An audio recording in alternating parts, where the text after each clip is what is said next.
Hey guys, welcome back for another episode of The Suited Shootist. This is literally the only red shirt that I own, but I guess it's sort of appropriate for the season. But since I'm talking about instructor red flags, I thought that might as well color coordinate.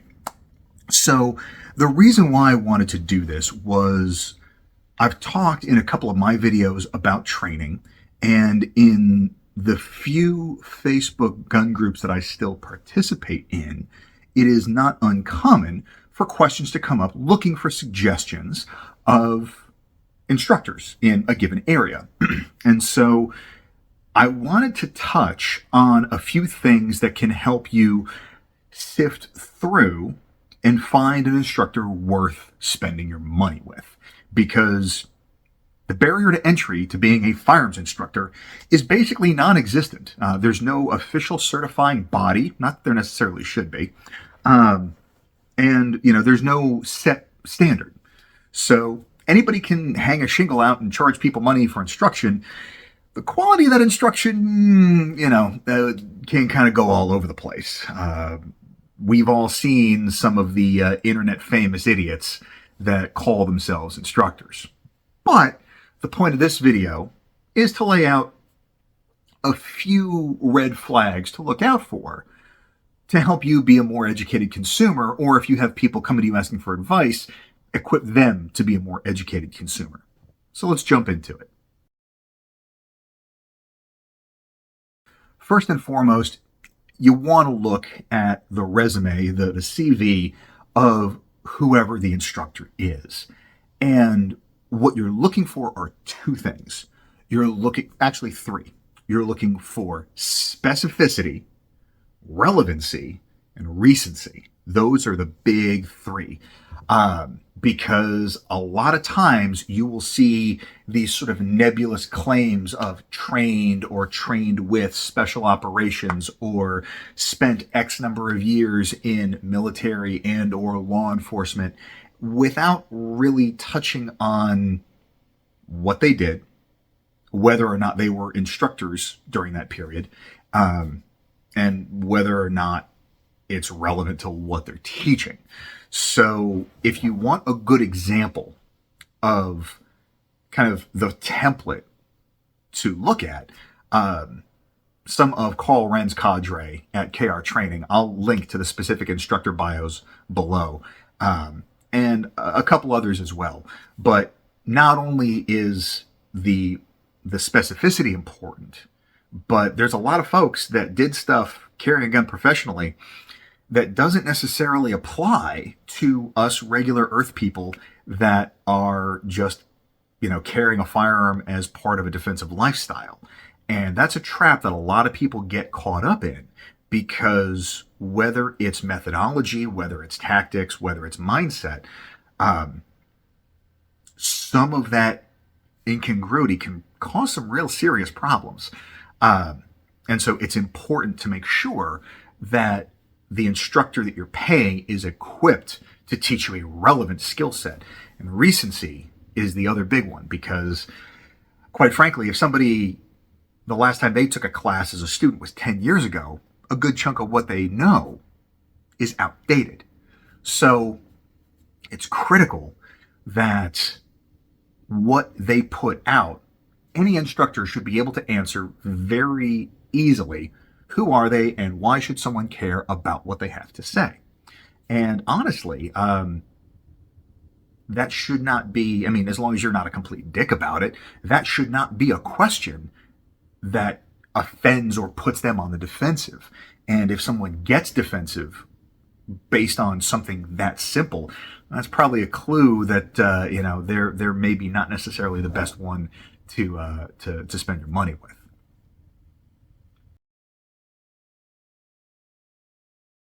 Blue guns, inert trainers. These things exist expressly because these allow us to do things that we would never in a million years ever consider doing with a live, even unloaded, completely empty firearm, because of the 4 universal rules of firearms handling. So pretty much any handling demonstration that doesn't require the discharge of a live round, there's no reason not to use a dummy gun. On my Instagram and my TikTok, I actually have a video of, I'm not going to call him an instructor, but a fairly prominent figure in the 2A internet space who is giving a firearms familiarization presentation in a public park, not only with a live firearm, but when you watch the video, he removes a loaded magazine from said firearm. So, in a public space with no backstop, at least that was readily apparent, he's doing demonstrations with a live firearm with live ammunition present. There's no... These are like $15 on Amazon. There is no excuse whatsoever to not have a couple. I've got this one for my LCR. I've got this one over here, for my Glock. I've also got a couple of airsoft and a couple of, Amazon sort of toy guns. If I'm teaching people the basic manual of arms of filling magazines, loading magazines, and, the sequence up to pressing the trigger. So yeah, if your instructor is not using inert trainers, then that's something to look out for. Another one, and this kind of springboards off of the blue gun discussion, is safety. Now, we have all heard and can probably recite mindlessly the universal gun safety rules. I have a problem with that, because if we can recite them mindlessly, then that means that people will practice them mindlessly without the intent necessary. I really like how Hardwired Tactical and Citizens Defense Research articulate the 4 universal rules of firearms handling, because they are articulated in such a fashion that it really does apply universally, and it's not just range rules. Tom Gibbons at Rangemaster also, kind of same deal. But it's not just that the instructor goes over the rules, but it's how they are enforced.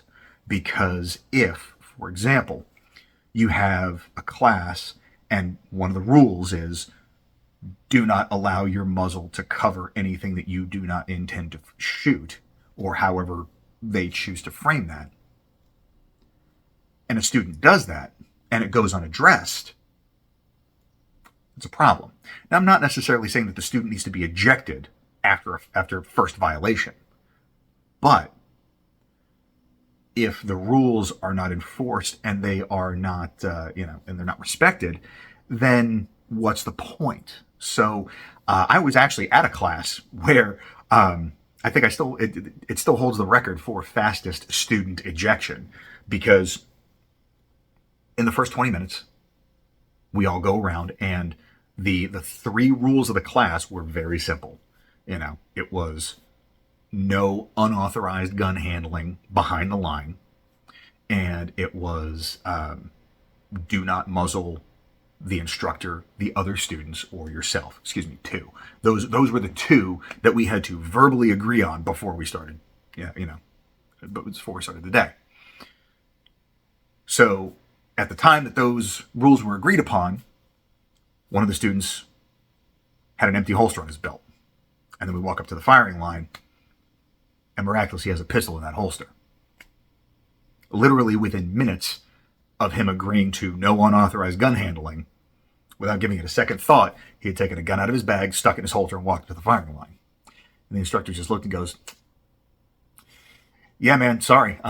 You can sit and watch, but if we're this early on in the day and we're having this kind of miscommunication, that's just going to be a no-go. So, sorry, man. And I support and I respect that, because it was pretty cut and dry. And had he let that slide, then what's the point of the boundary being established in the first place? Those are kind of the big ones. Another one that's worth considering, and this is a red flag only insofar as it may suggest that they're not the right instructor for you, is how dogmatic are they? And how myopic are they?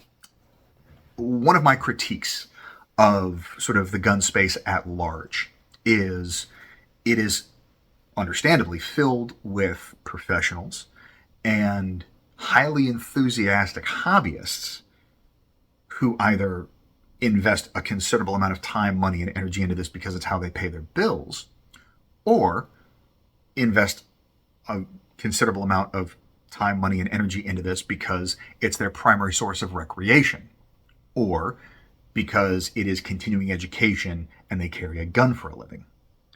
All of that is still a fairly small sliver of the gun owning / gun carrying public. And what I see happening a lot is things get lost in communication because there are things that are either considered best practice or obvious or just sort of inherently intuitive to the people that occupy that space that doesn't necessarily jive with the regular earth people side of the house. You know, like my mother, for example, who just recently in the last couple of years got her carry permit and all this other stuff, attitudes about, dressing around the gun, what type of gun to carry, and, certain lifestyle adjustments are not necessarily practical when you're asking someone to completely overhaul decades of life experience to accommodate this new tool. And so, again, I'm not going to say that it's a red flag insofar as it means that the instructor is teaching bad material. Because that may or may not be the case. I've had some fairly healthy disagreements with instructors that are incredibly capable and very well respected. I'm not saying that there's anything wrong with the material they teach. I'm personally probably not super inclined to take a class from them because it's not in line with what I'm trying to accomplish.